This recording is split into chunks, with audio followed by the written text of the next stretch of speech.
O guia viu Juliana Marins cair e ignorou. Essa é a frase que está causando uma onda de revolta na internet. Uma revolta que cresce a cada dia, porque as versões não batem, os relatos são contraditórios e as novas evidências desmontam uma a uma a defesa do homem que deveria ser responsável pela vida dela. A irmã de Juliana foi clara, ela foi abandonada. Mas e se não foi só isso? E se o que você vai ver agora mudar tudo o que já parecia certo? Porque existe uma pergunta que até hoje quase ninguém teve coragem de fazer. Será que o guia contribuiu diretamente para a morte de Juliana? Ele deixou uma jovem de 26 anos, brasileira, sozinha no meio de um vulcão ativo, em condições extremas, frio intenso, neblina densa, risco de queda a cada passo. Quem faz isso com alguém sob sua responsabilidade? Quem age dessa forma sem carregar culpa? O mais doloroso é que agora já está comprovado, Juliana sobreviveu à queda. Drones registraram imagens dela. Trilheiros também a viram, viva, pedindo socorro, acenando em meio às cinzas vulcânicas. Mas o resgate demorou 4 dias. 4 dias que decidiram o destino de uma vida. E aí a pergunta que ecoa: será que essa morte foi mesmo um acidente? Ou será que o abandono foi proposital? Testemunhas garantem que o grupo estava perto quando Juliana caiu. Se isso é verdade, o guia viu, o guia sabia, o guia optou por não fazer nada. Mentiras à família, promessas falsas de resgate, um histórico obscuro do guia, a omissão das autoridades. Juliana caiu ou Juliana foi deixada para morrer? Juliana Marins, 26 anos, publicitária, natural de Niterói. Uma mochileira experiente, apaixonada por viagens, acostumada a explorar o mundo e registrar suas aventuras nas redes sociais. Ela representava essa nova geração de viajantes independentes, jovens que desafiam fronteiras, enfrentam terrenos perigosos, mas carregam consigo disciplina, coragem e preparo. Em junho de 2025, Juliana embarcou em sua última aventura, a escalada do Monte Rinjani, na Indonésia.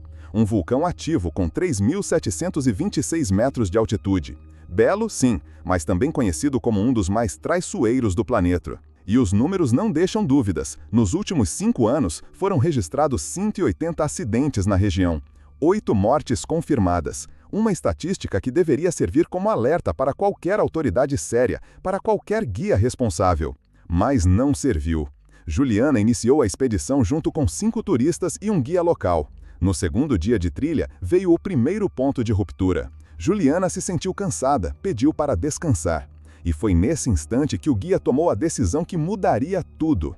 Em vez de seguir protocolos básicos de segurança, em vez de respeitar a regra número 1 da montanha, ninguém fica sozinho, ele simplesmente seguiu com o grupo. Deixou Juliana para trás, sozinha, num vulcão ativo, no frio extremo, com neblina que escondia os precipícios. No depoimento posterior, o guia tentou se justificar. Não a abandonei, combinamos que ela nos alcançaria mais adiante. Mas quem acredita que alguém cansado, enfraquecido, conseguiria alcançar um grupo avançado em condições tão severas? Como um guia experiente poderia considerar aceitável deixar uma pessoa sozinha num vulcão? Essa é a primeira das muitas perguntas que seguem sem resposta. E então veio a queda. Juliana despencou numa região chamada Semara Nungal. A avaliação inicial falava em uma queda de 150 metros, mas a verdade é ainda mais cruel. O terreno arenoso fez com que ela continuasse deslizando até atingir cerca de 600 metros de profundidade. Só que Juliana sobreviveu. Ela lutou, ela resistiu, ela pediu ajuda. Nos dias seguintes, drones e turistas registraram imagens dela, viva, acenando em meio às pedras e cinzas. Ela estava ali, em condições extremas, mas viva. Esse deveria ser o ponto de virada, o momento em que um resgate eficiente faria a diferença entre a vida e a morte. Mas o que veio a seguir só aumentou a indignação. O resgate começou, ou melhor, tentou começar. Foram mobilizados cerca de 50 socorristas, só que havia um problema gritante: os equipamentos eram inadequados. As cordas tinham apenas 250 metros, Juliana estava a 600 metros de profundidade. Era como tentar salvar alguém do fundo de um poço usando uma corda que chega só até a metade. E não era só isso. O terreno instável dificultava a descida, as condições meteorológicas impossibilitavam a aproximação de helicópteros. A cronologia do desastre é dolorosa. Pint, sábado 21 de junho, Juliana cai. Pint, domingo, ainda é vista se movimentando, acenando, resistindo. Pint, segunda-feira, seu corpo desliza ainda mais fundo, tornando o acesso quase impossível. Pint, terça-feira, socorristas finalmente chegam até ela, mas já era tarde demais. Quase 90 horas depois da queda. Sem água, sem comida, sem roupas adequadas para o frio. Juliana não resistiu.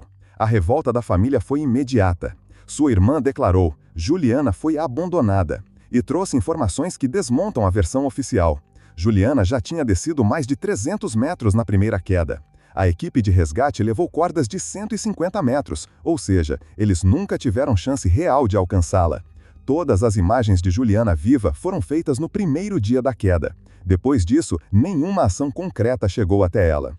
A história de que ela teria tropeçado, escorregado e caído com o guia ao lado é mentira. A verdade é que Juliana pediu para descansar e o guia seguiu viagem. Ela ficou sozinha. E sozinha caiu, abandonada.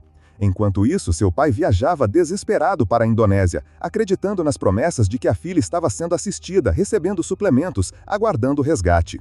Mas ao chegar, descobriu tudo não passava de comunicações falsas. A embaixada brasileira denunciou as autoridades locais. A família foi enganada. As autoridades da Indonésia, por sua vez, se defenderam dizendo que fizeram tudo o que era possível. Mas os fatos contam outra história. A análise detalhada do caso de Juliana expõe uma sucessão de falhas sistêmicas. Falhas que vão desde a decisão individual e inaceitável do guia até a negligência estrutural das autoridades responsáveis pelo turismo no Monte Rinjani. O guia a deixou para trás, o parque não tinha cordas adequadas, não havia suporte aéreo eficiente, as informações repassadas à família eram falsas e as autoridades tentaram esconder contradições. Quando somamos todos esses pontos, fica difícil aceitar a versão de que foi apenas um acidente. As perguntas que ninguém respondeu. Como um vulcão com histórico de tantos acidentes ainda recebe turistas sem protocolos robustos de resgate? Por que não havia helicópteros preparados para esse tipo de ocorrência? Por que a equipe usou cordas que sequer chegavam à metade da distância onde Juliana estava? E, talvez a mais revoltante de todas, por que mentiram para a família dizendo que ela estava recebendo suplementos se ninguém desceu até o local? Essas contradições não são detalhes, elas custam uma vida. Elas deixaram um pai, uma irmã e uma família inteira sem respostas, apenas com a dor do abandono e da negligência. Juliana não morreu na queda. Esse é o ponto que ecoa mais forte. Juliana não morreu ao cair. Ela sobreviveu ao impacto, ela resistiu por dias, ela pediu ajuda. Ela foi vista, registrada, filmada, mas mesmo assim ficou ali, esperando por um resgate que nunca chegou, esperando por socorristas que não tinham cordas longas o suficiente para alcançá-la. A cada hora a esperança diminuía, e enquanto isso, notícias falsas eram repassadas à família para acalmar o desespero. No fim, Juliana não foi vítima apenas de uma queda acidental. Foi vítima de um sistema falho, negligente e, acima de tudo, omisso. O impacto mundial do caso. A tragédia de Juliana Marins ganhou repercussão internacional. Não só porque ela era uma jovem viajante com milhares de seguidores nas redes sociais, mas porque sua história expõe uma ferida aberta, a falta de preparo em destinos de turismo de risco. Quantos outros viajantes já não sofreram no silêncio dessas montanhas? Quantas mortes foram tratadas como simples acidentes, quando na verdade poderiam ter sido evitadas? A verdade é que o caso de Juliana se tornou um símbolo, um retrato brutal da negligência, um chamado urgente para que mudanças sejam feitas. O silêncio das autoridades. O guia foi ouvido, mas não foi investigado a fundo. As autoridades locais se defenderam, mas não responderam às contradições. A embaixada do Brasil foi clara, a família foi enganada. E a cada dia que passa, mais pessoas questionam. Quantas Julianas ainda vão cair no silêncio de montanhas turísticas mal administradas? Um chamado por mudança. A morte de Juliana não pode ser apenas mais um caso arquivado. Não pode ser só uma estatística a mais na lista de acidentes do Monte Rinjani. Ela deve ser lembrada como um marco, um ponto de virada, um alerta urgente para que novas regulamentações sejam implementadas. Protocolos de segurança precisam ser revistos, guias precisam ser treinados e responsabilizados, equipamentos de resgate precisam ser adequados, e a transparência com as famílias inegociável. Juliana tinha preparo, Juliana tinha saúde, Juliana tinha vontade de viver. Mas nada disso foi suficiente diante de um sistema que falhou em todos os níveis. O peso da verdade. Se você chegou até aqui, já sabe, Juliana acenou pedindo ajuda. Ela estava viva, ela resistiu. e mesmo assim foi deixada para morrer. Essa é a verdade que revolta, essa é a verdade que não pode ser esquecida.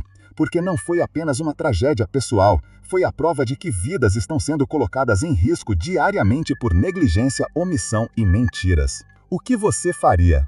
Agora a pergunta é direta para você. Você acredita que ninguém tem culpa na morte de Juliana? Você acha mesmo que foi apenas um acidente? Ou acredita, como muitos já acreditam, que houve abandono, negligência e descaso? Juliana não está mais aqui para contar sua história, mas sua luta, sua resistência e seus últimos gestos pedindo ajuda não podem ser ignorados. A última mensagem: o caso Juliana Marins não pode ser esquecido. Não foi apenas um acidente, foi o retrato de um sistema falho que precisa mudar. E a mudança só acontece quando histórias como essa não se perdem no tempo. Por isso, compartilhe, comente, traga sua voz para essa discussão. Porque no fim, cada vez que o silêncio se impõe, outra Juliana